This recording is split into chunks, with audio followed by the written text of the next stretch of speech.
Hello students, আজি মই class 9 ৰ জেনাৰেল ম্যাথমেটিক্সৰ প্ৰিভিয়াস ইয়াৰ কোৱেশ্চন পেপাৰ আলোচনা কৰিম। আশা কৰো তোমালোকে ভিডিওটো মন দি চাবা আৰু মোৰ লগত পাৰিলে এনসাৰটো দি যাবা কমেন্টত। এতিয়া প্ৰথম কোৱেশ্চনটো কি দিয়া আছে আমাৰ এমসিকিউ দিয়া আছে তলত দিয়া প্ৰশ্নবোৰ শুদ্ধ উত্তৰ লিখা। এক নম্বৰটো আমাৰ কি দিয়া আছে r ব্যাসাৰ্ধ গোলকৰ পৃষ্ঠকালি কিমান হ'ব? গোলকৰ পৃষ্ঠকালি বোলা সূত্ৰটো তোমালোকৰ মুখস্থ আছে নে? 4 pi r square ইয়াতে এইটো নহব 4 pi r square আছে c অপচন শুদ্ধ आंसर এইটো চাই লোৱা তোমালোকে। এতিয়া আমি 2 নম্বৰ কোৱেশ্চনটো আলোচনা কৰিম। 2 নম্বৰ কোৱেশ্চনটোত কি দিয়া আছে তলৰ কোনটো সংখ্যা অপৰিমেয় নহয়? ইয়াৰ মিনিংটো কি অপৰিমেয় নহয় মানে কি হ'ব লাগিব সেই সংখ্যাটো পৰিমেয় হ'ব লাগিব। আছে পাই c অপচনত দিয়া আছে √17 d অপচনত দিয়া আছে √81। ইয়াতে a b c এই গোটেইকেইটা অপৰিমেয় সংখ্যা। ইয়াতে অপৰিমেয় নহয় অপচন কোনটো থাকিল 81 √81 ইকুৱেল টু আমাৰ কিমান হয় 9 হয়। এইটো 9 টো পৰিমেয় সংখ্যা এখানে এইটো পৰিমেয় সংখ্যা হয়। এতে শুদ্ধ आंसर কোনটো হ'ব আমাৰ ডি অপচন হ'ব। এতিয়া আমাৰ 3 নম্বৰ কোৱেশ্চনটো চোৱা। 3 নম্বৰ কোৱেশ্চনটো দিয়া আছে কি দিয়া আছে 125 টু দি পাৱাৰ -1/3 মান কিমান হ'ব? এইটো কোৱেশ্চন কৰিব লাগিলে আমি সূচকৰ সূত্ৰবিলাক আছে নহয় সেইবিলাক সূত্ৰ কৰি লওঁ। আমি এতিয়া ইয়াতে কৰি দিছো 125 to the power 1 by -3 আছে 125 ক আমি 5 ৰ ভূমিত লিখিলে কি হয় 5 কিউব হয় 5 কিউব লেখা 5 কিউব ব্ৰেকেটটো দিব পাৰা নিদিব পাৰা ইয়াতে -1/3 আছে ব্ৰেকেট নিদিলেও কথা নাই এটা কাটা যাব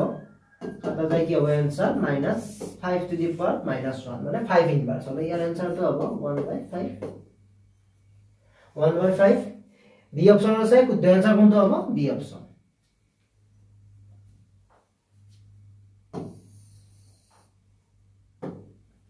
এতিয়া চোৱা 4 নম্বৰ কোৱেশ্চনটো কি দিয়া আছে তলৰ কোনটো বিন্দু দ্বিতীয় চুকত থাকিব? এটা এটা আমাৰ অপচন দিয়া আছে 0 1 বি অপচন দিয়া আছে -1 3 সি অপচন দিয়া আছে 0 2 দিয়া আছে ডি অপচন দিয়া আছে -5 আৰু -2 দিয়া আছে। আমাৰ এটা চুকৰ দ্বিতীয় চুকৰ দুটা বিন্দুৰ x আৰু y পইণ্ট কি হয় এইটো চাই লোৱা তোমালোকে। এতে মই গ্ৰাফডাল আঁকি কেনে বুজাই দিছো তোমালোকক সহজ পাবা তেতিয়া হলে। এইটো আমাৰ মূল বিন্দু এইটো আমি প্ৰথম চুক কওঁ এইটো আমাৰ দ্বিতীয় চুক এইটো আমাৰ তৃতীয় চুক হয় আৰু আমাৰ এইটো চতুৰ্থ চুক। প্ৰথম চুকত x আৰু যিমান থাকিব এইটো সদায় ধনাত্মক মানবিলাক হয়। ইয়াতে ইফালে এটা মাইনাস হ'ব আৰু ওপৰটো যেটো পজিটিভ হ'ব। ইয়াতে এইটো দুটা মাইনাসত হয় যিমান মান থাকিব ইয়াতে আকৌ ইয়াত প্লাস আৰু মাইনাস হয়। ইয়াতে কি দিয়া আছে প্ৰথমটো মাইনাস আৰু দ্বিতীয়টো ধনাত্মক হ'ব লাগে। x ৰ মান যদি ঋণাত্মক হয় y ৰ মান ধনাত্মক হ'ব লাগে। প্ৰথম অপচনটো আমাৰ নহয় x ৰ মান ধনাত্মক দিয়া আছে আমাৰ x ৰ মান কিমান লাগিছে ঋণাত্মক লাগিছিল সেইকাৰণে আমাৰ বি অপচনটো শুদ্ধ হ'ব কাৰণ x ৰ মান ইয়াত ঋণাত্মক আছে আৰু y ৰ মানটো ধনাত্মক আছে। এটাকে শুদ্ধ आंसर কোনটো হ'ব বি অপচন হ'ব শুদ্ধ आंसर। এতিয়া আমাৰ 5 নম্বৰ কোৱেশ্চনটো চোৱা 1/5 ক আমি শতকৰা আকাৰত প্ৰকাশ কৰিব দিছে। এতিয়া দিয়া আছে 5 নম্বৰ কোৱেশ্চনটোত কি দিয়া আছে আমাৰ 1/5 ৰ শতকৰা ৰূপটো লিখিব দিছে। যিকোনো ভগ্নাংশ আমি যদি শতকৰা আকাৰত প্ৰকাশ কৰিব লাগে তেতিয়া আমি তাৰ লগত কি পূৰণ কৰি দিওঁ 100 টা পূৰণ কৰি দিলে হয়। এইটো সবেই জানে তোমালোকে জানা তথাপি মই কৰি দিছো 100 টা পূৰণ কৰা 100 4 ৰে হৰণ কৰিলে কাটা কাটি কৰিলে 25 হয়। आंसरটো কি হ'ব 25%। এটাকে ডি অপচন শুদ্ধ आंसर হ'ব ডি অপচন। নম্বৰ কোৱেশ্চনটো কৰিম 6 নম্বৰ কোৱেশ্চনটোত কি দিয়া আছে x + 5 বহুপদটো শূন্য কিমান বা শূন্যটো কি? এতিয়া অপচনত দিয়া আছে আমাৰ 5 দিয়া আছে বি অপচনত 0 দিয়া আছে সি অপচনত -5 দিয়া আছে ডি অপচনত 10 দিয়া আছে। এতিয়া আমি কৰিলে হ'ল এটো তোমালোক মুখে মুখে কৰিব পাৰা x ৰ এইটো কেতিয়া শূন্য হ'ব x ৰ মান কি বহালে বহুপদটো শূন্য হ'ব এইটো চালে হ'ব বা এনেকৈ কৰি চাব পাৰা তোমালোকে। এইটো তোমালোকৰ px x + 5 এতে আমি প্ৰথম অপচনটো চাও আমি 5 বহাই দিলো 5 বহালে x ৰ জায়গাত আমি কি বহাম 5 বহাম 5 বহালে পাছে পাছে কিমান হ'ব 10 হ'ব। আমি বহুপদটোৰ শূন্য হ'ব লাগিলে কি হ'ব লাগিব এই সমীকৰণটো যি বহাই দিও এইটো 0 হ'ব লাগিব হৈছে নেকি এইটো বহুপদৰ শূন্য নহয়। আকৌ আমি নেক্সট চাম এবাৰ নেক্সট অপচন আমাৰ কি দিয়া আছে 0 আছে 0 বহালে x ৰ মান 5 হ'ব এইটো নহয়। আমি এবাৰ কি বহাই চাম -5 বহাই চাম x ৰ জায়গাত কি বহাম আমি -5 বহাম -5 বহালে মাইনাস দিয়া এটা প্লাস আছে এটা মাইনাস কাটা কাটি 0 এইটো হ'ব শুদ্ধ আনসাৰ কাৰণ এইটো আমি x ৰ মান বহাওতে -5 বহাওতে এটা আমি সমীকৰণটো বহুতে আমি 0 পাই গলো এতিয়া আমাৰ শুদ্ধ আনসাৰ কোনটো হ'ব -5 হ'ব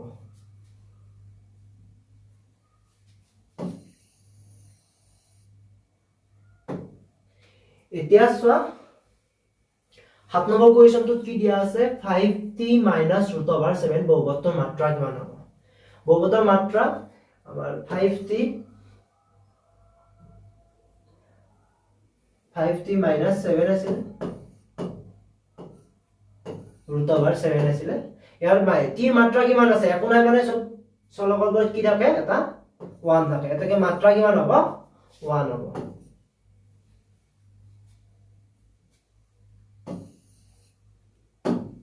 এতিয়া চোৱা আমাক কি দিয়া আছে ABCD এটা আমাৰ ত্ৰিভুজ দিয়া আছে ত্ৰিভুজৰ A কোণৰ মান 40 ডিগ্ৰী B কোণৰ মান আমাৰ 60 ডিগ্ৰী C কোণৰ মান কিমান হ'ব অপচনত দিয়া আছে 70 50 দিয়া আছে B অপচনত C অপচন 80 আৰু D অপচন 100 দিয়া আছে এইটো আমি মুখে মুখে কৰিব পাৰো ত্ৰিভুজৰ তিনিটা কোণৰ সমষ্টি কিমান হ'ব 180 দুটা যে 100 হয় 40 যোগ 60 হলে আমটো কিমান হ'ব 100 ৰ পৰা 180 পৰা মাইনাস কৰি দিয়া তোমালোকে ডাইৰেক্ট গম পাবা 180 পৰা যদি 100 মাইনাস কৰা তোমালোকে তেতিয়া आंसर হ'ব 80 ডিগ্ৰী এটাকে সি অপচন শুদ্ধ হ'ব নম্বৰ কোৱেশ্চনটো চোৱা তোমালোকে r ব্যাসাৰ্ধযুক্ত চুঙাৰ আয়তন কিমান হ'ব আমাৰ এটা r ব্যাসাৰ্ধযুক্ত আমি চুঙা এটা ব্যাসাৰ্ধ r দিলো আৰু চুঙাটোৰ উচ্চতা কিমান দিলো মই h দিলো এটাকে আয়তন উলালে কি হয় এই যেটো ব্যাসাৰ্ধযুক্ত আছে হেতু কালিটো উলাই লোৱা phi r স্কয়াৰ আৰু তাৰ লগত উচ্চতাটো পূৰণ কৰি দিয়া 5 r স্কয়াৰ h হ'ব এটা শুদ্ধ অপচন কোনটো হ'ব c হ'ব c অপচনত আছে আমাৰ এই c অপচনত হ'ব এনে এইবিলাক সূত্ৰ তোমালোকে মুখস্থ কৰি লবা চুঙাৰ আয়তন পৃষ্ঠকালি হওক বক্ৰ পৃষ্ঠকালি হওক এইবিলাক তোমালোকে মুখস্থ কৰি লবা ধুনীয়াকৈ তেতিয়া হলে কথা নাই আৰু এতিয়া আমি কি কৰিম 10 নম্বৰ কোৱেশ্চনটো কৰিম 10 নম্বৰ কোৱেশ্চনটো কি ওলাব দিছে 1 2 3 5 5 6 2 7 2 বহুলকৰ মাত্ৰা ইয়াতে চোৱাচোন কোনটো সংখ্যা বেছিকৈ আছে ইয়াতে আছে 2 2 বেছিকৈ আছে 3 দিবাৰ আছে এটা বহুলক কোনটো হ'ব সি অপচন যোনটো বেছিকৈ থাকে হেতু চালে হ'ব বহুলক এনেকুৱা থাকিলে ইয়াতে সি অপচন শুদ্ধ হ'ব সি অপচন আমাৰ কি দিয়া আছে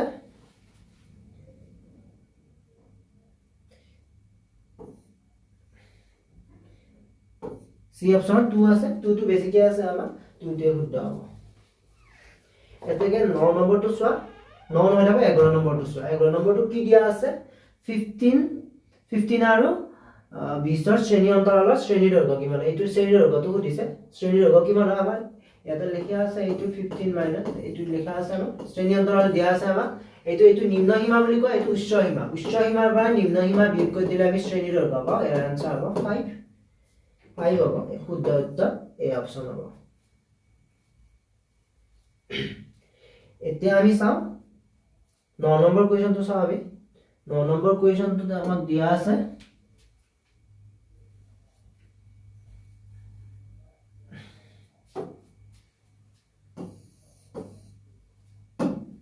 9 নম্বৰ কোৱেশ্চনটো দিয়া আছে তলৰ কোনটো সম্ভাৱিতাক নুবুজাই বুলি দিয়া আছে সম্ভাৱিতা নহয় মানে A option দিয়া আছে 3/10 B option দিয়া আছে 15% C option দিয়া আছে 0 D option দিয়া আছে 0.6 দিয়া আছে আমি জানো যে কোনো এটা ঘটনাৰ সম্ভাৱিতা কি হ'ব পাৰে হয়তো 0 হ'ব পাৰে হয়তো 1 হ'ব পাৰে আৰু বা 0 আৰু 1 ৰ মাজতে থাকিব হয় বা 0 সমান হ'ব পাৰে যেনে A option টো 0 আৰু 1 ৰ মাজত আছে B option শতাংশত আছে শতাংশত 15/100 হয় আমাৰ 15 শতাংশ আমি কি লিখব আৰু আমি 15/100 হয় ইটো আৰু 0 আৰু 1 ৰ মাজত আছে তাৰ পিছত সম্ভাৱিতা কোনোদিনে ঋণাত্মক হ'ব নোৱাৰে মানে হেইটো আমাৰ ইয়াৰে শুদ্ধ आंसर কোনটো হ'ব সি অপচন হ'ব কাৰণ সম্ভাৱিতা কোনোদিনে ঋণাত্মক নহয় সদায় সম্ভাৱিতা যদি আমি PE বুলি ধৰো সদায় কি হল থাকিব 0 সমান বা 0 তকৈ ডাঙৰ আৰু 1 কৈ সৰু বা 1 হ'ব পাৰে এইটো আছিল কাৰণ p ইয়াতে এটো কি দিয়া আছে মাইনাস দিয়া আছে 0 তকৈ সৰু হয় এই কাৰণে তোমালোকে ক'ব পাৰা বা সম্ভাৱিতা কোনোদিনে ঋণাত্মক হ'ব নোৱাৰে এটো জানিলে কথা নাই আৰু তোমালোকে পাৰি যাবা ধুনীয়াকৈ কোৱেশ্চনটো 13 নম্বৰ কোৱেশ্চনটোত কৈছে যে চিত্ৰত AB সমান্তৰাল CD ৰেখাখণ্ড দিয়া আছে আৰু EF ছেদক হলে x ৰ মান কিমান হ'ব এটা অপচন যেটা আমাৰ নেক্সট পেজত আছে চালে গম পাই যাম ইয়াতে আমাৰ কি হয় কি দিয়া আছে এইটো দিয়া আছে আমাৰ 40 ডিগ্ৰী দিয়া আছে এক মান কৰিব দিছে এইডাল যদি আমাৰ হে হয় সমান্তৰাল হয় এটা যদি সমান্তৰাল হয় সমান্তৰাল ৰেখা বা ৰেখা যদি এইটো যদি 40 ডিগ্ৰী হয় এইটো কিমান ডিগ্ৰী হ'ব 40 ডিগ্ৰী হ'ব কাৰণ সেটকা সমান্তৰাল ৰেখা সেট কৰিলে এই দুটা কোণ সদায় একান্তৰ কোণ হয় একান্তৰ কোণবিলাক কি হয় আমাৰ সমান হয় এটা কিমান হ'ব এ অপচন শুদ্ধ আনসাৰ হ'ব এতিয়া আমি 14 নম্বৰ কোৱেশ্চনটো আলোচনা কৰিম ইয়াতে দি আছে প্ৰত্যেক পূৰ্ণ সংখ্যা এটা অখণ্ড সংখ্যা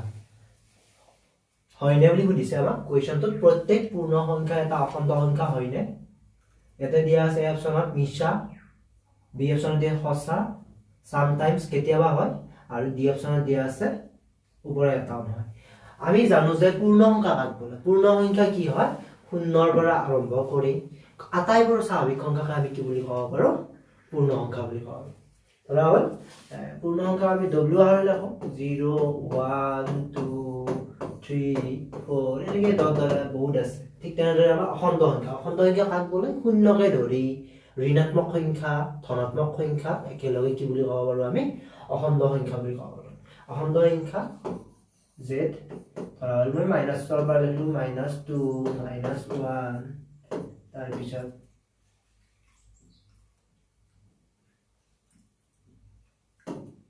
তাৰপিছত 0 1 2 3 এনেকে আছে ইয়াতে কি কৈছে এই প্ৰশ্নত কৈছে যে প্ৰত্যেকটো পূৰ্ণ সংখ্যা অখণ্ড সংখ্যা হয় এই অখণ্ড সংখ্যা 0 পৰা 1 2 3 4 এনেকে যেটো পূৰ্ণ সংখ্যা 0 পৰা একদম স্বাভাৱিক সংখ্যা গোটাইবিলাক আছে এতিয়া আমাক কি ক'ব পাৰো সঁচা হয় প্ৰত্যেক পূৰ্ণ সংখ্যা অখণ্ড সংখ্যা এটা কি অপচন বি শুদ্ধ হ'ব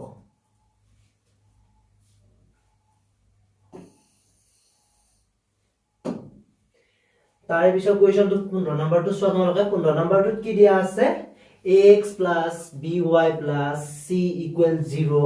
লেখডালৰ মূলবিন্দু দি গলে কি শৰ্ত কেইটামান দিয়া আছে অপচনত কোনটো সত্য হয় হেতু কৰিব দিছে আমাক a = c a = দিয়া আছে আমাৰ c = 0 b = c does not equal 0 c অপচনত দিয়া আছে a = 0 আৰু d অপচনত দিয়া আছে b = 0 এতিয়া মূলবিন্দুৰে গলে মূলবিন্দু স্থানাংক কিমান আছিল আমাৰ মূলবিন্দুৰ স্থানাংক আমাৰ কি আছিল যদি আমি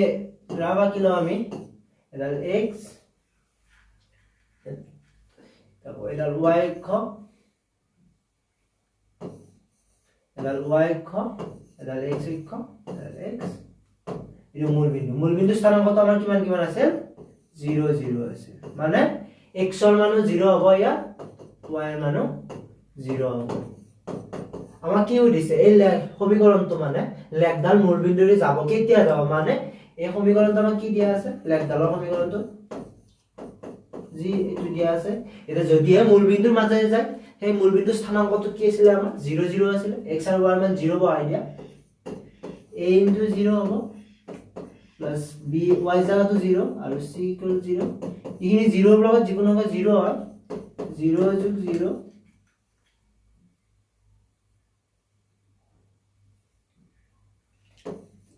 a * 0 লগত আমাৰ কৰিলে কি হ'ব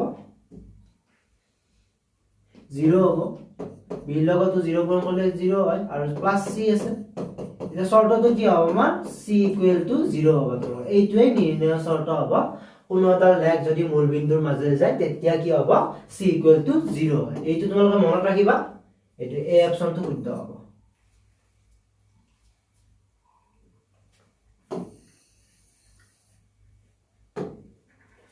এতিয়া দিয়া আছে 16 নম্বৰ কোৱেশ্চনটো দিয়া আছে তলৰ কোনটো চতুৰ্ভুজৰ বাহুৰ সমান দিয়া আছে ঠিক আছে ইয়াতে চোৱা এতিয়া এটা আমাৰ সেভ আছে সেভত যা চাব পাৰা ইয়াতে আমাৰ এইটো হয় আমাৰ কি হয়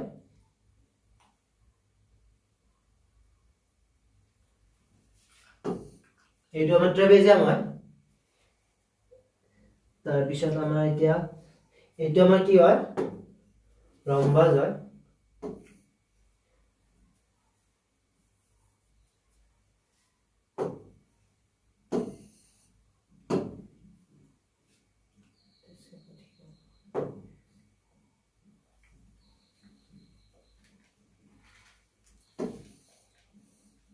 এইটো আমাৰ ৰম্বাস হয়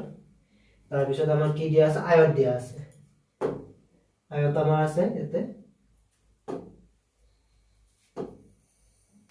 আয়ত হয়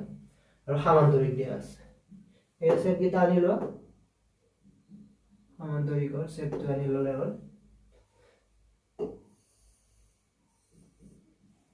ইয়াতে তুমি চিত্ৰকেইটাত চোৱা তোমালোকে এইটো কি হয় আমাৰ সামান্তৰিক হয় এইটো সামান্তৰিক হয় এইটো হয় আমাৰ ট্ৰেপেজিয়াম এইটো ৰম্বাস হয় এইটো আয়ত হয় ইয়াতে এতিয়া তোমালোকে এই ফিগাৰটোত চোৱা কোনটোৰ বাহুকেইটা সমান আছে ইয়াৰে বাহু গোটেইকেইটা বাহু সমান নাই এইটো নহয় অপচন তাৰপিছত এইটো ট্ৰেপেজিয়াম আছে ট্ৰেপেজিয়াম অপচনটো আমাৰ নহয় আৰু আয়তটো নহয় ইয়াৰে গোটেইকেইটা বাহু কাৰ সমান আছে ৰম্বাসৰ আছে সেইকাৰণে অপচনটো কোনটো হ'ব আমাৰ ৰম্বাস হ'ব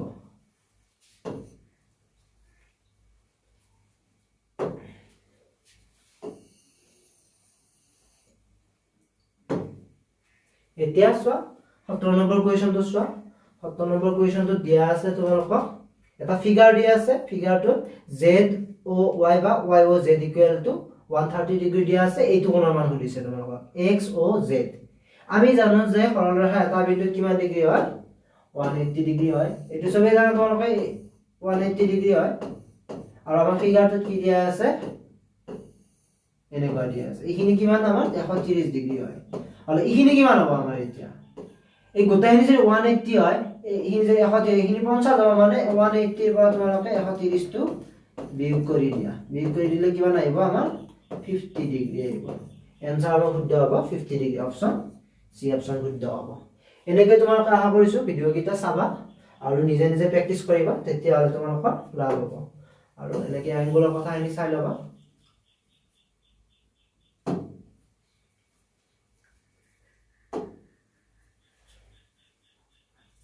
এই 18 নম্বৰ কোৱেশ্চনটো চোৱা তোমালোকে মূলবিন্দু এটা সমীকৰণ দিয়া আছে আমাক কি দিয়া আছে x + y = 7 তেতিয়া হলে কোনটো মানে আমাৰ অপচন কেইটা বিন্দু কেইটা দিয়া আছে পইণ্ট কেইটামান দিয়া আছে এ অপচনত দিয়া আছে 3 4 বি অপচনত 1 7 সি অপচনত 7 1 ডি অপচনত 5 3 দিয়া আছে ইয়াৰে কোনবা এটা এই সমীকৰণটাৰ মানে x + y = 7 সমীকৰণৰ এটা লেগ হ'ব লেখৰ মানে বিন্দু এটা হ'ব মানে তেতিয়া হলে তোমালোকে চোৱা এতিয়া তোমালোকে ডাইৰেক্ট চাব পাৰা এতে বহুৱাই দিলে হ'ল ডাইৰেক্ট আনসাৰটো পাই যাবা তোমালোকে প্ৰথমতে আমি চাও এতিয়া প্ৰথমটো আমাৰ কি দিয়া আছে প্ৰথম বিন্দুটো আমাৰ 3 4 দিয়া আছে মানে x = 3 আৰু y = 4 এতিয়া আমি চাম যেটো আমাক দিয়া আছে x + y = 7 আমি x + y যোগ কৰি চাম যদি 7 বা আমাৰ সমীকৰণটো স্যাটিসফাই হৈ আছে তেতিয়া হেতুৱে আমাৰ নিৰ্ণয় উত্তৰ হ'ব x + y = আমাৰ 7 হয় 3 + 4 7 হয় আমাৰ স্যাটিসফাই হৈছে x + y = 7 ইকুৱেশনটো স্যাটিসফাই হৈছে তেতিয়া আমি ক'ব পাৰো যে এই বিন্দুটোৱে কি হ'ব আমাৰ নিৰ্ণয় লেগডালৰ ওপৰত আছে এই অপচনটো শুদ্ধ এনসাৰ হ'ব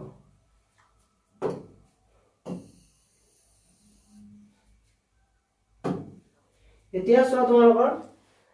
ইয়াতে দিয়া আছে তলৰ কোনটো বহুপদ হবলৈ হলে কি আছে ইয়াতে প্ৰথম অপচনটো দিয়া আছে 2/x⁴ দিয়া আছে তাৰ বি অপচনত দিয়া আছে কি দিয়া আছে আমাৰ x⁴ দিয়া আছে তাৰ পিছত চি অপচনত দিয়া আছে 5 * √x দিয়া আছে আৰু ডি অপচনত আমাৰ কি দিয়া আছে 7 * x² দিয়া আছে এতিয়া মই ইয়াতে লিখি ললো এইকেইটা লিখি ললো এনেকে এই অপচনত আমাৰ দিয়া থকা কেইটা এ দিয়া আছে আমাৰ এইটো বি দিয়া আছে এইটো সি দিয়া আছে 5 * √x বা 5 √x আৰু ডি অপচন কি দিয়া আছে আমাৰ 7x² দিয়া আছে এতিয়া বহুপদ হ'ব লাগিলে মাত্ৰাটো কি হ'ব লাগিব 1 হ'ব লাগিব হয়তো 2 হ'ব পাৰে কিন্তু কোনোটা নেগেটিভ সংখ্যা বা ফ্ৰেকশন হ'ব নোৱাৰে পাৱাৰটো আমাৰ মাত্ৰাটো ইয়াতে প্ৰথমটো আমাৰ মাত্ৰাটো যেটা আমি কৰি যাও প্ৰথমটো এটো যে আমি এনেকে আছে এনেকে লিখি যে এটো এনেকুৱা হ'ব 2 পাৱাৰটো আমাৰ মাত্ৰাটো আমাৰ কি হৈছে মাইনাসত আহিছে এখানে আমাৰ এ অপচনটো নহয় ঠিক একেদৰে বি অপচনটো ফ্ৰেকশন আছে পাৱাৰটো আমাৰ এইটো নহয় আৰু এইটো সি অপচনটো সোৱা তোমাৰ সি অপচনটো কি আছে 5 * √x এইটো যে আমি এনেকৈ লিখো x1/2 লিখো যেহেতু জানো যে আমাৰ √, যিয়ে নাথাকক কিয় এই থাকিলে আমাৰ কি হয় পাৱাৰত হাফ আহি যায় √, থাকিলে এইটো অপচনো নহয় ইয়াৰ আমাৰ মাত্ৰা কিমান আছে 2 আছে সেই কাৰণে এইটো হ'ব নিৰ্ণয় বহুপদ এটাকে ডি অপচন শুদ্ধ এনসাৰ হ'ব এতিয়া চোৱা 20 নম্বৰ কোৱেশ্চনটো চোৱা 20 নম্বৰ কোৱেশ্চনটোত কি দিয়া আছে 1.5 বাই 2.35 সংখ্যাটো কি হয় অপচনত দিয়া আছে পৰিমেয় সংখ্যা তাৰপিছত বি অপচন দিয়া আছে অপৰিমেয় সংখ্যা সি অপচনত দিয়া আছে স্বাভাৱিক সংখ্যা ডি অপচনত দিয়া আছে অখণ্ড সংখ্যা এটো এতিয়া আমি পৰিমেয় নে অপৰিমেয় চাব লাগিব এটো আমি কৰি চাম এতিয়া পৰিমেয় নে অপৰিমেয় চাবলৈ আৰু আমি কৰি চাব লাগিব এতিয়া কি দিয়া আছে না ওপৰত দিয়া আছে না 1.5 দিয়া আছে তাৰ পিছত আমাক কি দিয়া আছে তলত কি দিয়া আছে তলত দিয়া আছে কি দিয়া আছে 2.35 দিয়া আছে এতিয়া এটো চালে হ'ল এটো এটা কি পূৰণ কৰিম মই এটো পূৰণ কৰি ললো 100 পূৰণ কৰিম আমি 100 পূৰণ কৰিলে ইয়াতে 100 তলতে 100 পূৰণ দিব লাগিব এই গোটা সংখ্যা বনাই ললো এটো দশমিকটো উঠি যাব এটো হৈ যাব 150 হৈ যাব এই সংখ্যাটো এতিয়া আমি কাটাকাটি কৰিব পাৰো মানে আমি পৰিমেয় সংখ্যা এতিয়া এনেটো আমাৰ p বাই q আকাৰত থাকিলে কি হয় আমাৰ সাধাৰণ নিয়মত পৰিমেয় হয় কিন্তু আমাৰ তাৰ ভিতৰতো নিয়ম আছে যে দশমিক বিস্তৃতি পৰিসমাপ্ত হলে পৰিমেয় সংখ্যা হ'ব বা পৌনঃপুনিক হলে পৰিমেয় সংখ্যা হয় কিন্তু যদি দশমিক বিস্তৃতি পৰিসমাপ্ত নহয় পৌনঃপুনিকো নহয় তেতিয়া হলে কি হয় হেতু পৰিমেয় সংখ্যা নহয় এতিয়া কি আছে আমাৰ এটা নিয়ম আছে কি আছিল মই এটো নিয়ম কৰাৰ আগতে ইয়াতে অকমান বুজাই দিছো যদি p আৰু q p বাই q আকাৰত প্ৰকাশ কৰিলে এটো এটা পৰিমেয় সংখ্যা হয় যদি p বাই q পৰিমেয় সংখ্যা হয়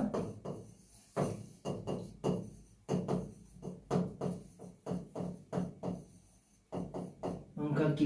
পৰিমেয় সংখ্যা তাৰ মানে হৰটো মানে q টো মানে হৰটো মানে এনেকুৱা যিবিলাক আমাৰ দশমিক বিস্তৃতি পৰিসমাপ্তি হ'ব সেইবিলাকৰ বা পৰিমেয় সংখ্যা হ'বলৈ হলে বা একে কথা পৰিসমাপ্তি হলে পৰিমেয় সংখ্যা হ'ব q টো মানে হৰটো কি হ'ব লাগিব 2 আৰু 5 ৰ উৎপাদীকৰণ হ'ব লাগিব 2 টু দি পাৱাৰ n দিলে 5 টু দি পাৱাৰ m হ'ব লাগিব m কোনো ঋণাত্মক সংখ্যা হ'ব নোৱাৰে does not equal 0 এনেকা থাকিব লাগিব উৎপাদীকৰণত তেতিয়া হলে তাক আমি ডাইৰেক্ট কি হ'ব এই q টো যদি এনেকুৱা আকৃতিৰ হয় তেতিয়া হলে সেই সংখ্যাটো সেই ভগ্নাংশটো বা ফ্ৰেকশনটো কি হ'ব পৰিমেয় সংখ্যা বা হ'ব বা দশমিক বিস্তৃতিও তাৰ কি হ'ব পৰিসমাপ্ত হ'ব এতিয়া মই এই সংখ্যাটোকো তেনেকুৱা কৰিব পাৰো নেকি চাম এতিয়া ইয়াতে মই কি কৰিম 235 ক যদি আমি ভাঙো হৰণ কৰো সুতি হৰণ পদ্ধতিৰে আমি 5 এ দিম যাৰ কাৰণ এককৰ ঘৰত 5 আছে তেতিয়া 47 বাৰ যাব 47 বাৰ যাব এটো কি হ'ব 5 ইনটু 47 এটো কি পালো 5 ৰ উৎপাদক আছে কিন্তু 2 ৰ উৎপাদক নাই এতিয়া মই কি কৰিম ইয়াত আমি তলে ওপৰে আমি কি পূৰণ কৰি দিব পাৰো 2 এটা পূৰণ কৰি দিম মানে কি হৈ গল 5 আছে 2 পূৰণ হৈ আছে ইয়াতে m n ৰ মান 1 হ'ব পাৰে 1 হ'ব পাৰে এইটো কথা নাই এতিয়া পাৰোনে আমি এই 300 হ'ল এটো 5 ইনটু 2 লিখব পাৰো আৰু এটো 47 লিখব পাৰো হল ইয়াতে 5 আৰু 2 পূৰণ হৈ আছে 5 আৰু 2 পূৰণ হৈ যায় যিকোনো ভগ্নাংশত যদি শেষত আমি 5 আৰু 2 পূৰণ পাওঁ আমি হৰটো তেতিয়া সেই সংখ্যাটো পৰিমেয় মাছ বিপৰিমেয় সংখ্যা হ'ব তোমালোকে বেলেগ চাবই নালাগে এইটো চালেই গম পাই যাবা এনেকে পূৰণ হৈ থাকিলে 5 আৰু 2 পূৰণ হৈ থাকিলে সেই গোটেই সংখ্যাটোই পৰিমেয় সংখ্যা হ'ব বা দশমিক বিস্তৃতি পৰিমেয় হ'ব এটাকে এই সংখ্যাটো কি হ'ব পৰিমেয় হ'ব এটাকে শুদ্ধ আনসাৰ কোনটো হ'ব এ অপচনত দিয়া আছে পৰিমেয় সংখ্যা আজিলৈ এৰিছো এইখিনিয়ে আছিল আমাৰ আজি ক্লাছটোৰ ভিডিওখিনি আশা কৰিছো তোমালোকে বুজি পাবা থ্যাংক ইউ